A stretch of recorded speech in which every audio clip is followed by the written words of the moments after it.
Today's video is a discussion on the types of systems. Let us go on to see what is a system. Before going to a system, let us look into some systems naturally occurring which we are mostly familiar, like electrical systems, mechanical systems and electronic systems. Let us now try to sketch a system. A system could be represented with a block, and it could have an input arrow and an output arrow, and as is in the usual case, the input represents x of t or x of n and the output represents y of t or y of n. R of t and C of t has been shown because this is the general representation which is shown in control systems. What is a system? A system is a mathematical model of a physical process which relates the input signal to the output signal. A system relates the excitation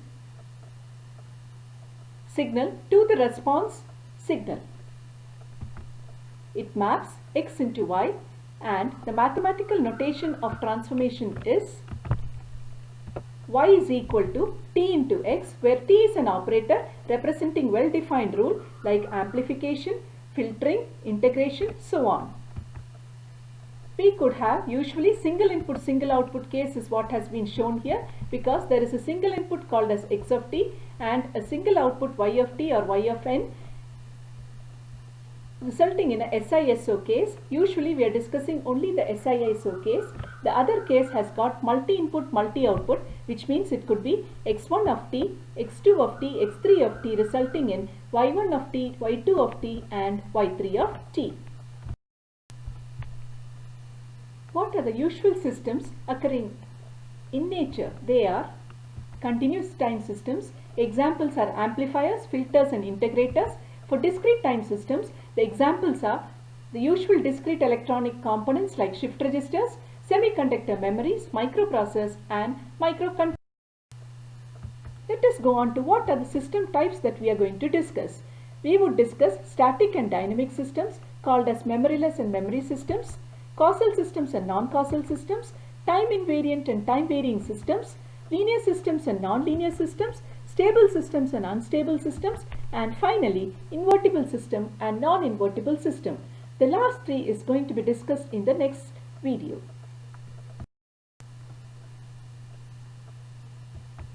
A static system is also called as a memoryless system, and it is defined as one whose output at any instant of time depends on the input at that instant of time only, that is present input. Example is a resistor whose input is x of t as current and voltage is y of t, given by the expression y of t is equal to r into x of t. Here the input is present and giving an output y of t. Differential equation based models are examples of static systems. Let us go on to consider what is going to be a dynamic system.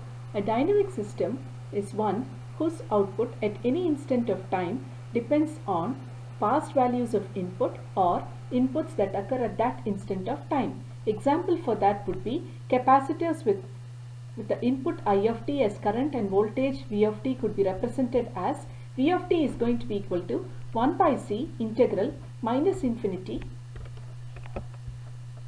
to plus infinity I of tau d tau. This expression tells us that whenever a capacitor is involved, some initial charge is also involved, which means we are also going to consider some past values. Hence, the system has got some memory. Difference equations based models are examples of dynamic systems. Let us go on to some problems on identifying static and dynamic systems. The first problem is y of t is equal to x of t minus 2. Since t minus 2 is involved, it is a past input value, stating that it is a dynamic system. The next one is y of n is going to be equal to x squared of n. Since it is a present value of input which is involved, it is a static system. The next case is a difference equation, and it is seen that a difference equation is an example of a dynamic system. The next is an expression giving a relation between output and input just as the present input. This is again an example of a static system. And finally, the last example is a differential equation given by y of t is equal to d squared xt dt squared plus 2 into x of t. We know that the differential equation is an example of a static system, hence this is a static system. Next, let us go on to see what are causal systems. Causal systems are systems whose output depends on present and past values of input, does not depend on future inputs. The response of the system does not begin before the input function is applied. They are non-anticipatory in nature. They are physically realizable. Real-time systems are the best examples of causal systems. Example, resistors.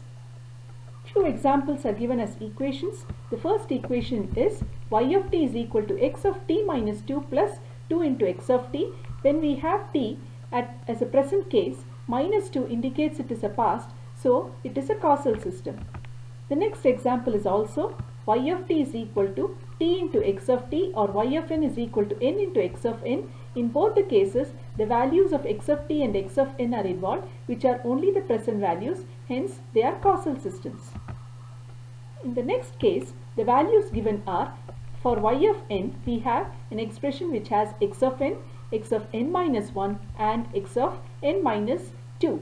From the understanding what we have got in the first case, we can say that this is the present input, this is the past input, this is the past input, hence the system is still causal. Let us go on to determine whether the system is causal or not. Let us go on to consider the first problem, where we have y of t is equal to x squared t plus xt minus 4. In this case, let us consider three values of t. T could be positive, negative and 0. Values chosen here are 2, 0 and minus 2 for positive, 0 and negative values. Is it mandatory to take 2 and minus 2? Not at all. Any other value could be taken, like 3, 4, 1, etc. Preferably, same values of positive and negative t are taken for easiness of understanding the problem. Let us go on to substitute it in this particular expression. So, y of minus 2 is equal to x squared of minus 2 plus x of minus 2 minus 4. This gives us y of minus 2 is equal to x squared of minus 2 plus x of minus 6. This is again based on the present input, and this is going to be a past. Next, let us consider the next case. Y of 0 is equal to x squared 0 plus x of minus 4. Here also it is going to be x squared 0, which is again a present case. X of minus 4 is a past case. Y of 2 is going to be equal to, by substituting in that expression, x squared of 2 plus x of minus 2. Here this is again a present case and this is a past case. Hence, since the output depends only on present and past values, the system is causal. Next, let us go on to another problem where we have y of n is going to be equal to sine of x of n. Let us analyze on a similar model n at three values, that is minus 2, 0 and 2. So what happens to the problem? At n equal to minus 2, y of minus 2 will be equal to sine of x of minus 2. At y of 0, it will be equal to sine of x of 0, and at y of 2, it will be sine of x of 2, which means in all the cases, it is the present value. Hence, we can say that the system is causal.